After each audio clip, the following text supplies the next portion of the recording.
I mean, what do you think? Frank, good fit for Norwich? I do, actually. And I think it's particularly good for Frank. I saw him as being a potentially outstanding manager. He had a difficult step into management, really, with Chelsea. I say he did a good job at Derby, didn't quite get the promotion he was looking for. I think he was looking over his shoulder a lot at Chelsea, a difficult situation to manage. And if he goes to Norwich, he can then develop his style. He can grow as a manager. I don't think for a minute Norwich are going to stay up. I mean, he might believe, these successful type personalities believe they can go in and they can create massive change. Yes, I know that if you look at the league table, there's a chance they could maybe get out of trouble. I doubt.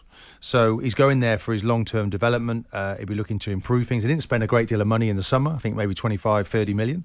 So there's money to be spent, but we've still got 10 fixtures between now and the transfer window. Yeah. But I do feel it's a good appointment. But he needs to get a good team around him.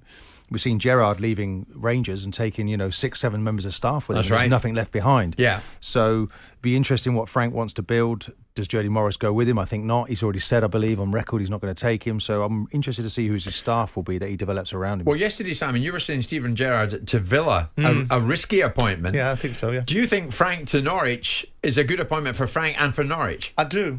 I mean, Stuart Webber will be delighted that we're putting out the idea that they spent 25 million on transfers, because they've actually spent a lot more than they spent, about 50 odd million, because we fell into that. The net spend, though. Yeah, okay, but net spend is net spend. But what you've spent on transfers still is your incoming roster that you've got and the value of your playing squad and the resources that you they got 35 million for Buendia. So, absolutely, yeah. And you could run the argument that Aston Villa haven't spent 300 million quid on players. They've spent 200 because they've sold Jack Grealish for 100 million. But you've still got a roster of players that you've bought.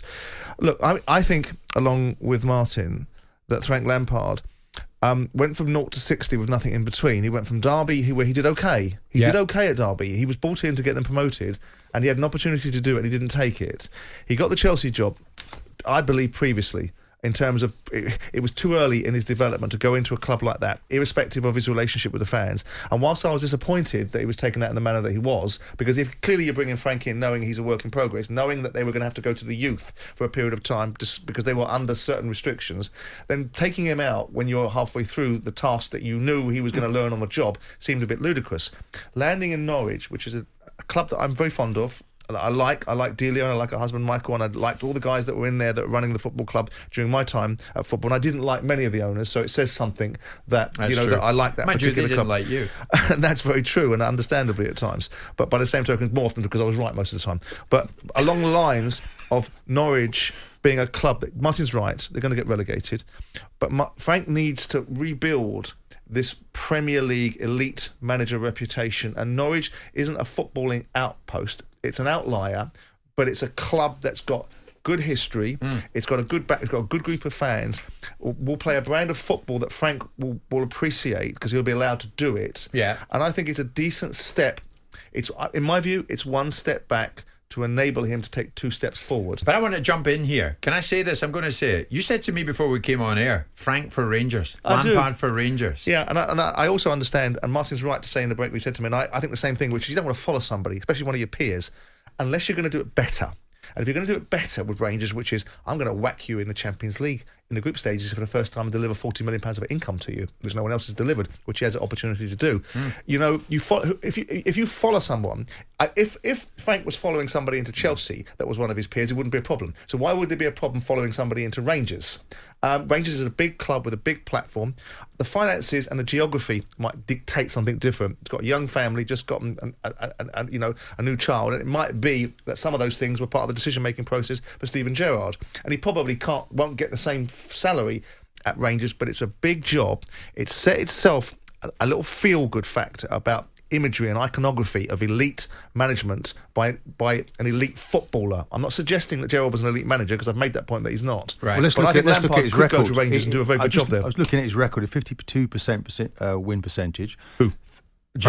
Lampard. He finished fourth. Yep. Oh, Lampard. He finished fourth, yeah. And he made it to an FA Cup final, which he then missed out on Arteta. In that first season, when he didn't really spend any money, he used a lot of the kids. The problem came for Frank Lampard when he then spent a lot of money in that second season. The pressure really ratcheted up. 57 matches in the Premier League, 128, lost 18. That's a lot of losses for Chelsea. But nonetheless, that was a mixed bag. So he's still developing as a manager, and I think there's time really to come back. And I'm sure he would have learned a great deal from the experiences that he's been through. So, Martin, if it was a straight choice, Lampard's got to make, and we think it's going to be Norwich. In fact, we're more than certain it will be. But at the back of his mind, does he still think Rangers? No, because then that's a battle. What's that battle about? I think he wants to stay in the Premier League. That's where the big money is. With all due respect to Rangers, of course, Rangers is a bigger club. Yeah, but you're telling me they're not going to be there for long. Norwich. Yeah, but then it's a part of a building process, isn't it? As Simon says, do you not want to be the guy that takes Rangers right into the Champions League? It'll always be the Gerrard story, and he's finishing off Gerrard's good work, isn't it? But where he goes to Norwich, it's him. He can recreate, and it becomes the Lampard story. It's interesting how those two are synonymously linked together with their football careers and now their managerial careers. And I think it's really good for the game that they're both in the game. And it does take a lot away from Scotland that Gerrard is leading. There's an irony that the allegation was neither of them could play in the same team at the same time. So it's ironic they can be compared in the same management category. But the problem for him at Norwich is he can never build a management legacy at Norwich, because whatever he does at Norwich is going to be given a certain amount of budget. Unless there's going to be a sea change and someone's going to come in and say you can have 100 million quid next time you get promoted, Frank will be operating at the bottom end of the Premier League, which will then put him in a category of operating at the bottom end of the Premier League. Sean Dyche has done it, hasn't he? On a low and he can't budget. get a move.